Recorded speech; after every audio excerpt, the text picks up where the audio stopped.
La vida de Gerardo Queipo de Llano Garrido es una vida marcada por el arte, por la radio, por la música, por la contestación social. Figura clave en la Feria de la Cerámica de Ponferrada y expositor mundial. Hoy charlamos de la vida con Gerardo Queipo. Gerardo Queipo de Llano Garrido, gracias por atendernos. Gracias a vosotros. La vida de Gerardo está marcada por el arte, ¿no? El arte le ha hecho viajar por el mundo, le marcó desde prácticamente, si me apuras, desde niño. Un niño que nació en Ponferrada, que nació un martes y 13 de 1951. Sí.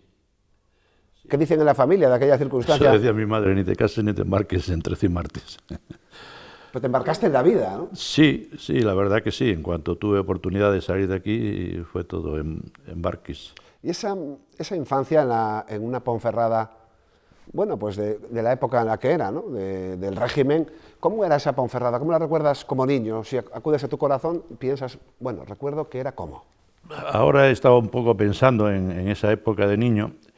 Y claro, cuando eres niño todo es fantasía, está rodeado, bueno, pues de todo lo que veías en las sesiones continuas del Teatro Edesa, en aquellas sesiones de Las Pipas o en el Vergidum, aquellas películas maravillosas de Hollywood y tal, y entonces tu cabeza está entre un mundos fantásticos y idealistas de muchas historias, ¿no? Entonces, bueno, vivíamos, era muy rural de aquella, yo me acuerdo. No había bicicletas, no había coches, no había transporte, lo único que había era autobús o tren, ¿no? Entonces yo me acuerdo ir en tren, por ejemplo, a La Barosa, eso era una aventura, ir a La Barosa y subir a la cueva, entrar en la cueva ni te cuento, porque era increíble, siempre había algunos montañeros o gente, espeleólogos que nos acompañaban, como Moncho y otros, y podíamos entrar en la cueva con más tranquilidad. Y luego, bueno, pues subíamos a Peñalba, salíamos a las 5 de la mañana y andando hasta Peñalba, tardábamos 6 horas o lo que fueran, llevábamos la merienda, comíamos allí y abajo.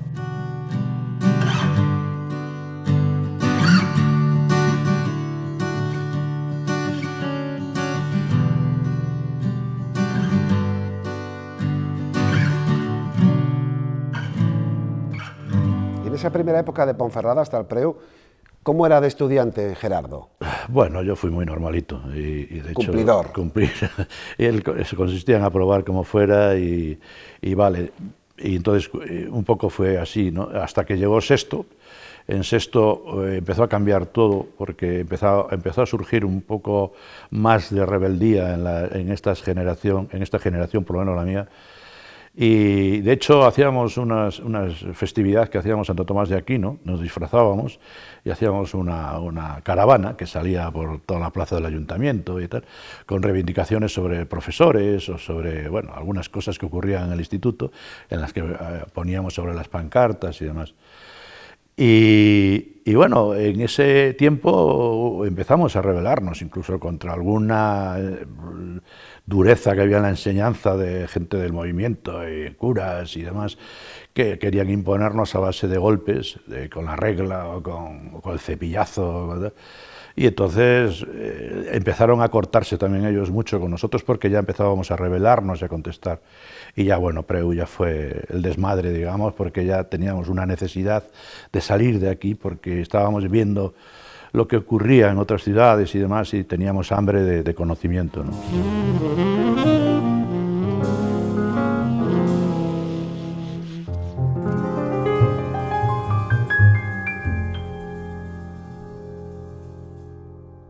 Un hambre que se pudo saciar, por ejemplo, en Sevilla, a donde acudiste en tu primer escenario de estudiante fuera de Ponferrada. Sí, fue Sevilla. 69, 1969. En el año 69 estaba la Universidad al rojo, había cantidad de manifestaciones, cargas de la policía, yo me acuerdo de los caballos, con cargas de los grises, con las mamporras que llevaban.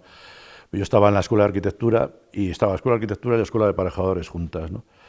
Y cargaban porque entraba, entre las dos escuelas estaba la multicopista con la que se hacían los pasquines y tal, que luego se lanzaban. Entonces siempre andaban cargando, era una zona de Heliópolis, de Sevilla, que era una zona donde estaban las escuelas técnicas.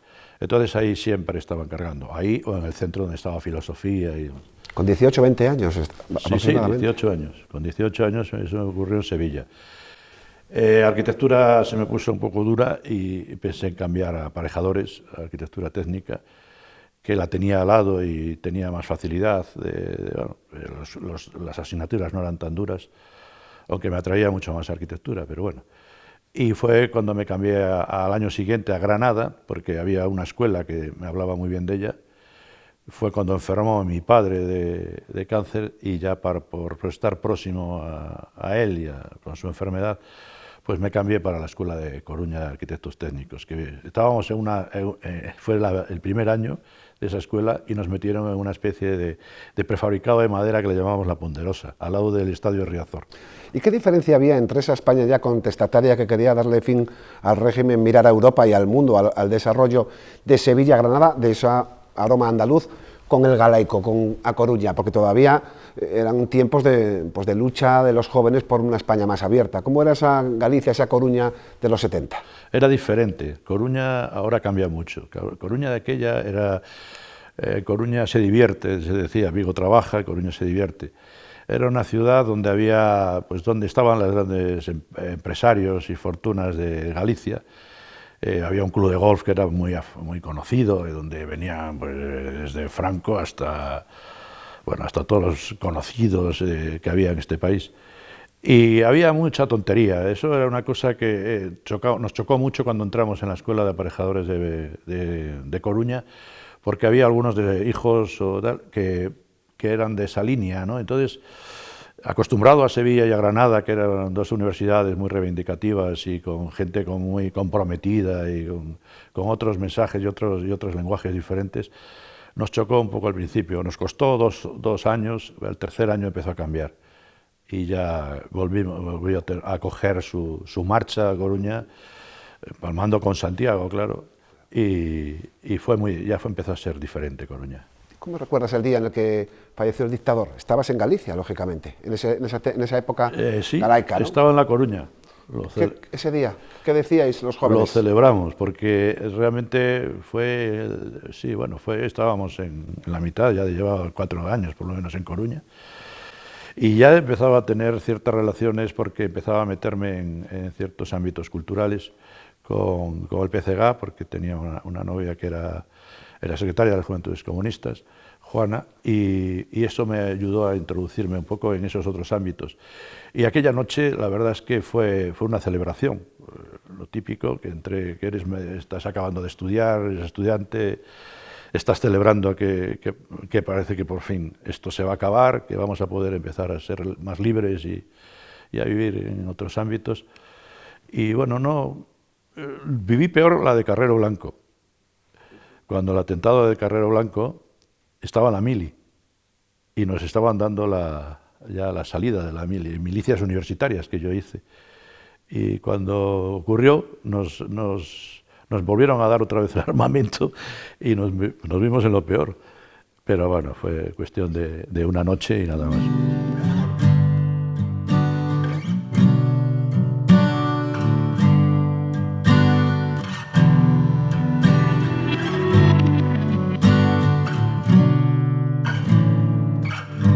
Aroma atlántico también viste llegar la democracia en el 78. Sí, efectivamente. Y además, de hecho, yo, ya te digo, colaboré con ellos, con la difusora cultural Sanela, la montamos con un Usío, que era una persona muy vinculada al PCG, y montamos una difusora cultural que se llamaba Sanela, y con esa difusora cultural empezamos a organizar ciertos actos, conciertos y demás. Y algunos de los concejales que empezaban a entrar en las corporaciones del Ayuntamiento de Coruña, del PCG, pues yo tuve colaboración con ellos, más que nada por saber y por tener información de cómo se estaban haciendo los contratos y demás sobre actividades culturales dentro del Ayuntamiento. Y eso me permitió, tener un contacto bastante más amplio con grupos y partidos que... ¿Tuviste que votar en Ponferrada allí? ¿Cómo fue? ¿Fuiste a votar? Todavía no tenías la edad, ya tenías la edad. Sí. Para votar la democracia, ¿no? Para votar... Sí, voté allí en La Coruña, sí, ya era... Sí.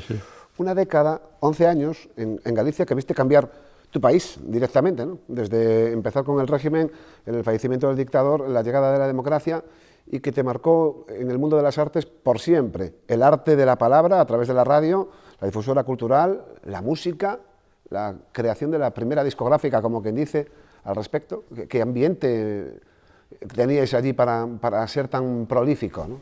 Sí, bueno, ten en cuenta que los años 70 eso era una ebullición total de iniciativas, de actividades, de querer hacer cosas.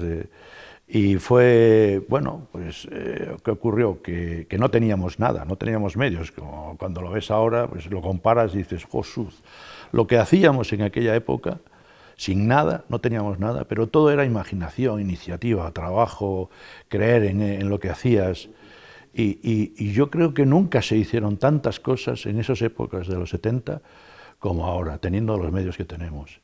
Por lo menos de imaginación y de creatividad y de diferentes, y propios además, porque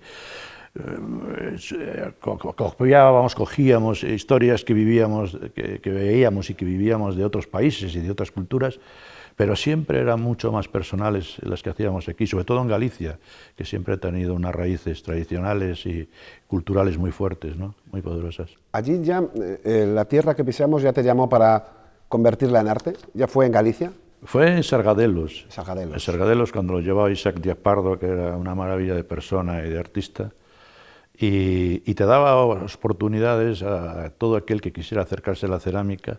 Hacía unos cursos de verano, en agosto, traía artistas internacionales y te daba la opción de poder estar allí en campamentos, se hacían unos campings, un campamento al lado de la fábrica, y podías trabajar con estos artistas allí. Yo solamente lo conocí de visita, porque estuve intentando entrar y matricularme en esos cursos de verano, pero fue cuando ya empecé a hacer el cambio hacia Ponferrada. Y entonces ya ese año siguiente, que era el que pensaba ir, ya no pude matricularme. Pero ese aroma te lo llevaste a una Ponferrada a la que volvías en el 81. 81, sí. Pero ¿Qué te trajo a Ponferrada definitivamente? Volví con una promoción de un disco que habíamos grabado en Ruada, que se llamaba, era de Villadoiro, se llamaba Galicia de Mailoc. Me empezó a llamar la atención y me estaba rondando hace ya tiempo ya la idea de venir para aquí, porque era el único sitio donde tenía un trozo de tierra, que era la viña de mi padre que tenía en San Lorenzo. Pero fue rápido, porque en el año de Naranjito, en el año del Mundial de Fútbol de España, ya la Feria de la Cerámica ya tenía un aroma a Gerardo Quipodellano. Sí, ya estaba yo solo trabajando, entonces ya en esos años ya empecé a llevar una directriz diferente, una forma de tratar diferente a la feria, lo mismo que la escuela. Evidentemente los 10 años anteriores fueron importantes y con la persona con Mike Criado fue muy importante, puesto que fue a través de ella y con ella con la que me introduje en la cerámica, y eso hay que reconocerlo. Y luego fue cuando ya nos separamos y yo me quedé ya solo y empecé a iniciar todas estas actividades ya dirigidas por mí solo, ¿no?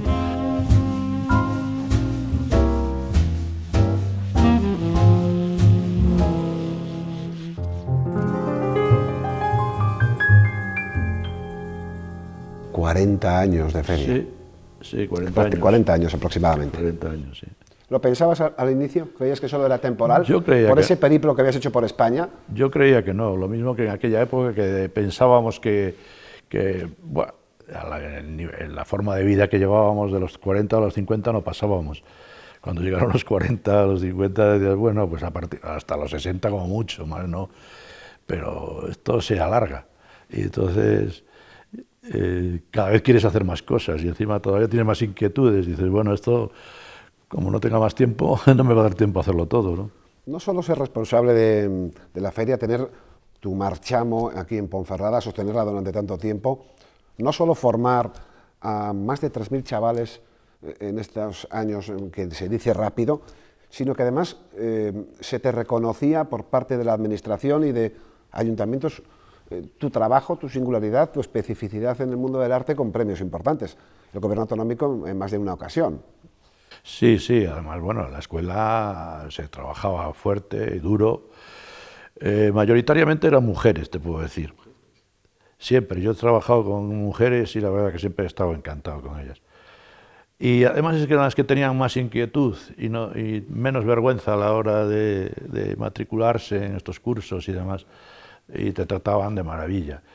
Y Y bueno, sí, esto... Dos bienales, 97 y 99, reconocido por Castilla y León con Sí, premios. bueno, eso ya forma parte del trabajo ya tuyo personal, en el que ya dices, bueno, yo estaba formando parte de equipos que estábamos organizando la Federación de Artesanos de Castilla y León. Se estaba empezando a tratar con la Junta de Castilla y León la ley de artesanía. Yo era de aquella presidente de la Asociación Leonesa de Artesanos y fui representante en el desarrollo del libro blanco de artesanía. En un principio estábamos encantados, formábamos parte de todo ello, ¿no? Pero también nos dimos cuenta que la administración nos estaba empezando a utilizar. Ahí fue donde empezó a tener los males la artesanía y empezó a decaer. Y se crea un estatus de poder que lo que hace luego es defender más el puesto individual que el colectivo, el trabajo de los demás, la situación laboral de los demás. No solo arte, colocarte laboralmente. Exacto, exacto. Es un poco lo que pasaba. Exacto.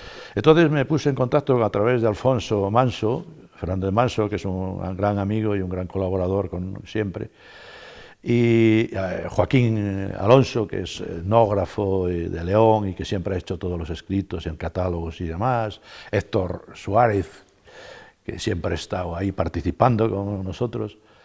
Y entonces hicimos un equipo y empezamos a diseñar un poco la idea de Embarrarte. Y hicimos las primeras jornadas de cerámica contemporánea española. Y trajimos aquí a dos de los grandes, que algunos decían, ¡guau, traéis a los de siempre! Digo, no, los dos más grandes, Arcadio Blasco y Elena Colmeiro. Antonio Vivas, que es el director de la revista Cerámica, hicimos las jornadas, hicimos un árbol de fuego con un espectáculo impresionante, que estos quedaron alucinados, allí en el campus universitario, que fue un espacio impresionante, precioso. Y fue un espectáculo que nos dieron una importancia en todos los medios vamos, del mundo de la cerámica y del mundo del arte español. Pero para embarrarse en Embarrarte, esa reinvención de la propia feria, ese punch nuevo para la feria de Ponferrada, primero hubo un salto seguramente emocional muy importante con el arte, porque el año anterior, 2005, creo que fue el primero que te fuiste a la India. Sí, fuimos ¿Cómo fue que te fuiste a la India? ¿Cómo se dieron los pasos para que fueras a exponer Eso ahí? salió a relación con una amiga. Bueno, estuve en un encuentro en el año 2004 en Vigo, que se hacían unos encuentros muy interesantes, y uno de ellos fue Namaste India, y ahí conocí a Madhur Sen. Y ahí volví a recuperar a otro amigo mío que era indio, que se llamaba Wally Habs, que había tenido hijos en Cataluña, había hecho ya los primeros árboles de fuego, es la idea de él, luego se casó con una artista japonesa y estuvo viviendo 18 años, y se separó y volvió otra vez a recuperar la vida que tenía aquí en España. Y entonces lo llamó esta gente de Vigo para dar estos cursos y se llamaban Namaste India. Él lo organizó todo, trajo a los artistas y entre ellos trajo a Madhur Sen. Madhur Sen y yo inmediatamente congeniamos, nos hicimos muy amigos, una persona encantadora, no hablaba apenas español y yo inglés menos.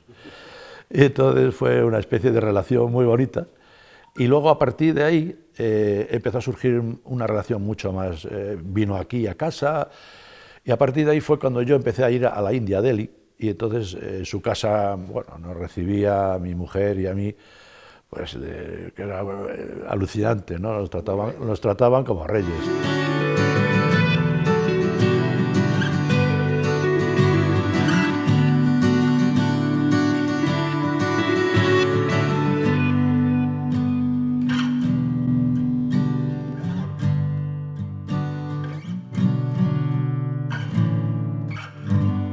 Y me empezó a involucrar con grupos como la Blue Delhi Pottery, que más tarde luego, creo que fue en el 2006, me invitó a dar un workshop en un lugar idílico que se llamaba la Fundación Sanskriti Kenda.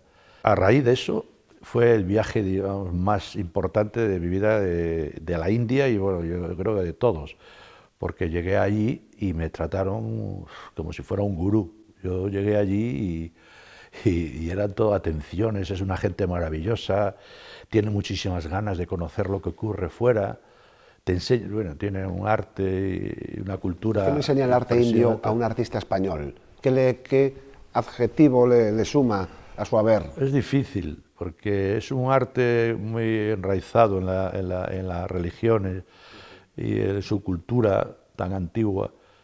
Y lo que sí te enseña es a tener más tranquilidad, más paciencia. El ir a la India me suponía una cura increíble. Me pasaba allí 15, 20 días y cuando volví aquí era otro.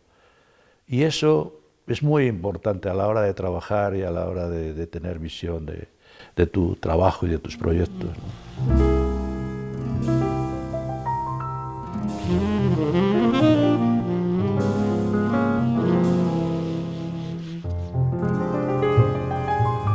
La situación en la que estamos ahora es una situación muy extraña. Es curioso que tengamos todo el tiempo del mundo para trabajar y no lo estemos dedicando más tiempo para, sobre todo los que ya llevamos muchos años.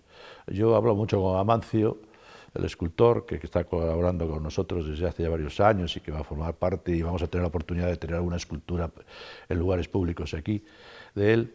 Y cuando comentábamos sobre el trabajo, me decía, yo entro en el taller, lo ordeno, lo limpio, tal, pero no me acabo de concentrar.